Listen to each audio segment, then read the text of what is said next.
Key number 4 to peak performance selling is professionalism. Top salespeople see themselves as consultants rather than as salespeople. They see themselves as advisors, as helpers, as counselors, and as friends. They see themselves as problem solvers for their customers. Perhaps the most important single determinant of whether or not someone buys from you is how that person thinks about you in the back of their mind. In marketing, this is called positioning. The position you have in the heart and mind of your customer is contained in the way that your customer thinks about you and talks about you when you're not there. Many tens of thousands of customers have been asked how they think and feel about the top salespeople who sell to them. The number one answer that customers give is that they see the best salespeople more as consultants than as salespeople. They see them as valuable parts of their personal and business lives. They trust them to give them good advice in their area of specialization. And once a person sees you as a consultant and as a friend, they will never buy from anyone else, no matter what the differences are in price or small differences in quality or features. Here's something I learned as a young salesman that changed my life. It is the psychological fact that people take you at your own evaluation of yourself. In other words, whatever you say about yourself, people believe and accept. They then watch your behavior to make sure that what you do and what you say are consistent with each other. When I learned this, at my very next appointment, I said to my prospect, "Thank you for your time. Please relax. I'm not really here to sell you anything. I see myself more as a consultant than as a salesperson, and all I really want to do is to ask you a couple of questions and see if my company can't help you in a cost-effective way. But I see myself more as a consultant than as a salesperson." And from the very first time I described myself as a consultant, my customers treated me differently.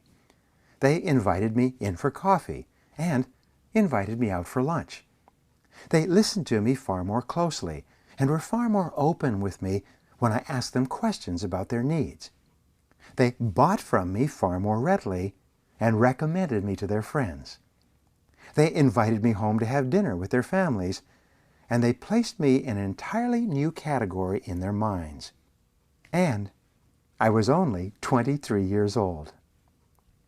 From now on, think of yourself as a consultant. Walk, talk, and behave like a consultant. When people ask you what you do, you tell them, "I am a consultant."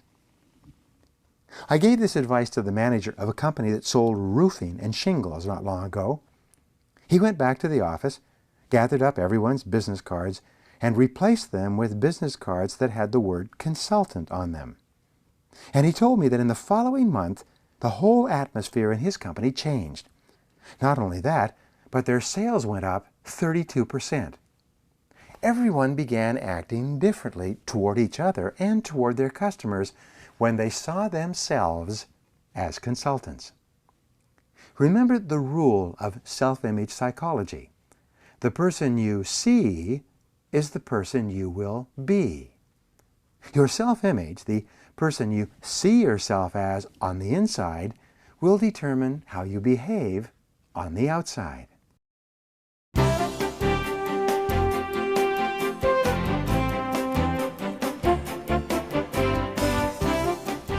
The fifth key to peak performance selling is preparation. The highest paid salespeople review every detail before every sales call. Preparation is the mark of the professional in every field. There are 3 parts to preparation if you want to join the top 10% of salespeople in your field. The first is called pre-call research. During this stage, you gather all the information you possibly can, including information on the internet about the person you are going to see. The more pre-call research you do, the more intelligent and impressive you will sound when you finally sit down with your customer. The second part of preparation is pre-call objectives. This is where you think through and plan your coming sales call in detail in advance.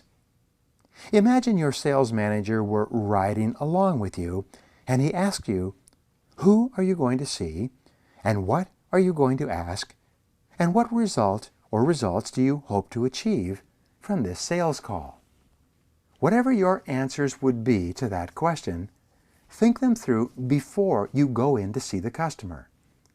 The best of all is for you to prepare a list of questions in sequence that you're going to ask your customer when you sit down with him or her. Customers love salespeople who are thoroughly prepared with an outline when they come on a sales call. The third part of preparation is called post-call analysis. This is where you sit down immediately after the call and write down every single point of information that you can recall from the recent discussion. Don't trust to memory, and don't wait till the end of the day. Write down every single fact you can remember immediately after the call. Then, when you see the customer again, review all of your notes for a few minutes so that when you go in, you are fresh, alert, and wide awake with regard to the customer and his or her situation. You cannot imagine how impressive this is to the average customer to be called upon by a truly professional salesperson who has done his or her homework.